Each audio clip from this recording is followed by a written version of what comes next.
Bir күні bir шайхы ілім тарату мақсатымен бір қалаға сапар шекті. Ол шөлдеп келе жатып ауылдың шетіндегі құдықты көзі шалды. Құдықтың басына келіп шөлін қандырғысы келді. Бірақ оның жанында қауға болмай шықты. Қанша іздесе де шелек таба алмай шарасыз күйге түсті.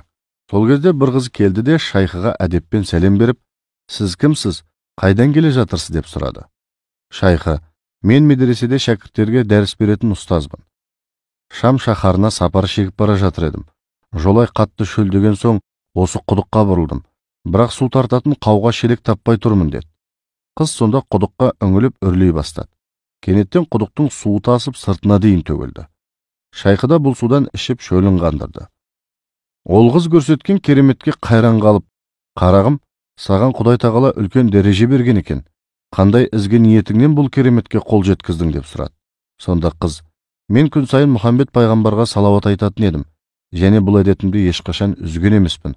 Соның себебінен Алла маған осындай күш-қуатты нәсіп етті" деген екен.